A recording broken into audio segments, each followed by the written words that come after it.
Forever is the strangest thing. It's shorter than you think. No think.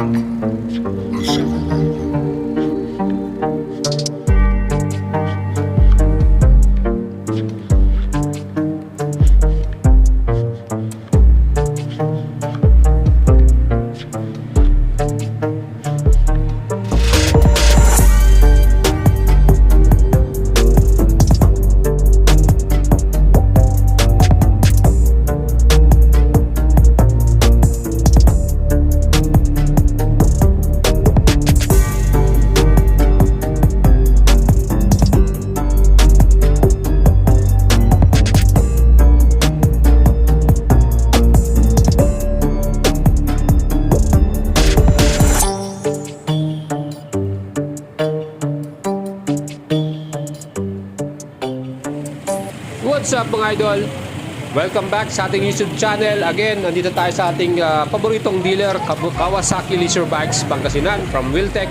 Well, kung gusto niyo pong bumisita yan, located po ito sa tapat ng Robinson's Place, Pangasinan. At ito nga, ang ating feature for today, ang the best super sports bike sa middleweight category. Yan po ang 2022 Ninja ZX6R mga idols. Ito po ay talagang the best sa kanyang category. Dito po yan sa Pilipinas. Again, super sports bike middleweight category. SRP po nito 672,000 pesos. Kung gusto nyo pong bilhin yan, yan po yung pre-prepare nating amount. Again, kung gusto nyo ng installment, 20% down payment, all in na po yan, kasama na yung insurance at chattel. Siyempre pa, 185,781 pesos. Pagdating naman sa amortization, 12 months po, 50,370, 24 months, 27,000 plus, 36 months, 20,503, 48 months, 16,770. At kung kursunado nyo po yan, available po ito dito sa atin sa Pangasinan. Yan po ang Kawasaki Leisure Bikes, of course, from Wiltec. So mga idol, salamat po kay Miss Marian Kasilang. Siya po ang ating store manager dito at thank you for giving us the opportunity na ma-vlog po at may feature to sa ating channel. At dito po sa category nito na super sports bike, actually isa sa mga kalaban yan yung Yamaha R6. Well, hindi na po siya available sa Pilipinas dahil yan po ay phase out na. So natitira na lang po itong Kawasaki ZX-R na to na super sports bike sa ganyang category. Well, may mga bagong nilabas dito sa atin gaya po nitong Yamaha R7, YZF R7, pero hindi po siya kasing tulad ng lakas at ganda nitong ating Kawasaki ZX6R. Dahil ito lang po ay merong inline 2-cylinder na engine. Plus, syempre pa, pagdating sa mga loaded technology, ay kinapos din po itong ating 2022 model na YZF R7. Well, may ibang category siya at may ibang katangian siya. Siyempre, kung mas gusto natin nyo yung talagang street track ready na motor or super bike na talagang the best, yan po ang Kawasaki Ninja ZX6R. Mas the best po yan. Well, ito sa Honda, nilabas din po nila dito yung CVR 650R. Ito rin po ay merong inline 4 engine displacement. So mas pareho sa sila sa ngayon ng ZX6R. Pero ito pong ating Honda CVR 650R na to, yan po ay sports touring bike. So mas ano po siya, mas maganda siya sa mga long rides, mga long destination dahil mas friendly siya para sa driver. Pero pagdating po sa mga truck, ay lamang na lamang po ang ating Ninja ZX6R na yan dahil mas sporty po at mas truck ready ang ating mga features dyan. So itong ating Kawasaki Ninja ZX6R na to, talaga pong kung kayo po ay serious na rider at gusto nyo ng ganito, yan po ang the best dyan. Again, subscribe na kayo sa ating YouTube channel. Pakihit yan na namumulang subscription button na yan at like and follow nyo po ang ating FB page, Boyet Salabarria. Siyempre, dyan po lahat po ng details. Pwede nyo po akong tanungin dyan at pwede nyo akong i-PM. Ngayon po, kung gusto na doon yung bilhin to, ini-invite ko kayo to visit Kawasaki Leisure Bikes Pangasinan. Tingnan natin yung kanyang engine. Meron siyang displacement na 636cc. Inline 4 po ito. Double overhead camshaft. Naka 16 valves. Liquid cooling na po ito with a 6-speed return shift. Ganan po kaastig at kaangas yan. Of course, yan din po ay fuel injection engine. At syempre pa, yan po ay Euro 5 compliant na rin. Pagdating sa kanyang electronic rider aids, again, sabi ko nga sa inyo, loaded to sa technology. Meron po yung Kawasaki traction control system. Meron din siyang power modes, low and full power At syempre pa, the best dyan, meron din siyang assistant sleeper clutch, anti-lock braking system, at quick shifter. Ganun po katindi yan. Loaded na loaded po itong ating Ninja ZX6R na to dahil dyan ay marami po ang nagkakagasto rito. Maximum power 131 HP at 13,500 RPM. At kung titignan naman po natin yung kanyang torque, 71 Newton meters at 11,500 RPM mga idols. So ganyan po kastig at kalakas itong ating engine ng ating ZX6R na to. At kaya po nating umabot ng top speed 260 km per hour. So napakabilis. Pagdating sa track, talagang masusubukan na yan.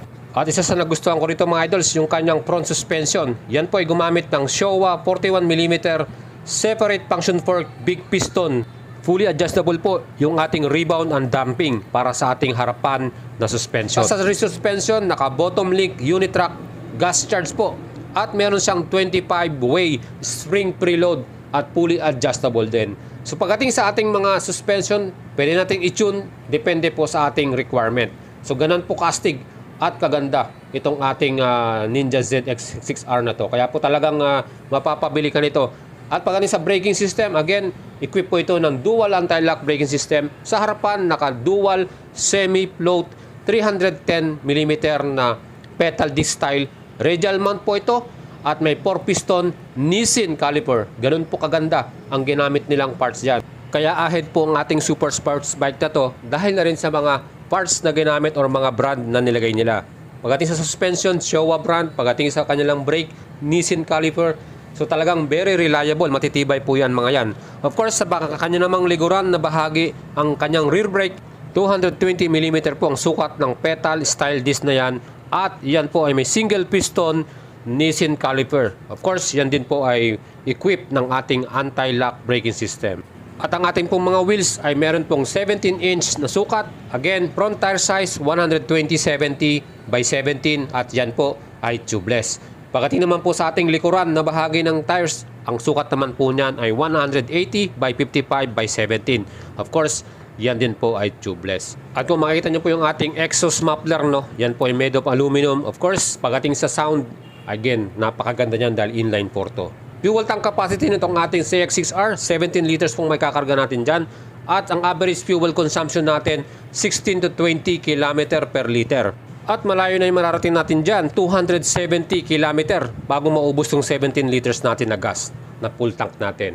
So mga idols, sa ating mga average Filipino rider, makita nyo yung ating seat height, 830mm po. Medyo mataas ng konti, pero kayang-kaya nyo pong sakyan yan. Plus yung ground clearance niyan, 130mm naman. So pagdating po sa pigat nitong ating ZX6R na to, ay meron po yung carb weight na 194 kilograms. So almost 200 kilograms, pero sa tingin ko kayang-kaya nyo yung dalhin yan. At syempre pa pagdating sa pagwapuhan at design, napakagwapo nitong ating ZX6R na yan. At yung butas dyan sa mukha niya, yan po yung air intake or aerodynamics niyan. So meron pong pasukan ng hangin dyan. At the best dyan, yung mga ilaw na ginamit dito, LED po yung kanyang headlamps at yung kanyang DRL. Of course, pagdating naman sa kanyang lever, yan po ay adjustable din. So, the best po. Meron din siyang equipped na pass switch para na rin sa safety natin. At itong ating left handlebar, nandyan yung ating power mode selection at yung ating menu. Siyempre, nandyan din yung high and low beam natin, yung busina at yung ating flashers kung gusto nyo pong i-open sa left and right. Mga idols, itong ating susiyan with Kawasaki Immobilizer din po. So pagdating sa safety ng ating motor, well, the best yan. Siyempre pa mga idols, napakamahal nitong ating sports bike na to. 672,000 pesos. SRP price po niyan. So dapat safe na safe po tayo at talagang secure natin ang ating bike. So mga idols, kung makikita nyo sa right handlebar, nandyan yung ating switch para may start natin yung ating engine. Of course, meron din siyang kill shut off switch din. So mga idols, itong ating lever dyan ay yan din po ay adjustable. Pwede natin i-adjust, depende po sa ating requirement.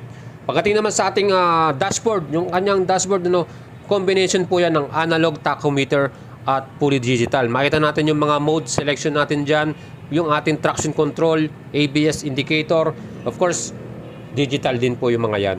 So yan po ang ating 2022 model Ninja ZX6R. So kung gusto natin nyo yan, makikita nyo na talagang quality at premium po yung pagkakagawa nyan. Of course, by Kawasaki. Panalong-panalo talaga. At ang the best dito nga, sabi ko nga sa inyo, equip po ito ng quick shifter. Pero upshift only, upshift lang po. So pag medyo maganda na yung takbo natin, yan po, wala na kayong problema sa shifting dahil naka-quick shifter na kayo.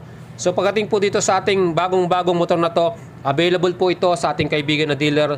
Sabi ko nga sa inyo, Kawasaki Leisure Bikes Pangasinan.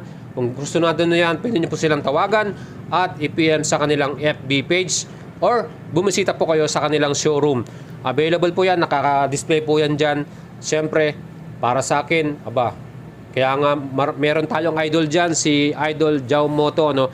Yan po ang kanyang bagong big bike na binili. Itong Kawasaki Ninja ZX-6R na to. Of course, pinag-isipan niyang mabuti yan dahil na rin sa kanyang loaded technologies at ahit na hait po siya sa mga category na meron din sa kanyang segment. Yan po. Talagang mapapaisip ko talaga kung talaga bang dapat ba siya o hindi dahil na rin sa kanyang mga specs and features na talaga naman po the best with inline 4 engine. Pagdating sa power, hindi ka nakukulangin at kakapusin. Malakas na malakas to. Plus, yung kanyang inahanap na magandang tunog ng exhaust, nandyan din yan. Parang fighter jet po ang tunog niyan, pero hindi masakit sa tainga, no? At kung kayo po ay naghahanap pa ng mas marami pang motorcycle vlog, upcoming news, especially sa mga paparating na bagong motor this year 2022, dumutok lang po kayo sa ating FB page, Boyet Salavarria. Like and follow nyo po yan. Pakipindot po yung namumulang subscription button natin. Dami nyo na yung notification bell para kayo laging updated. Siyempre pa, shoutout po sa ating mga idols dyan. Ride safe po at stay healthy mga idols.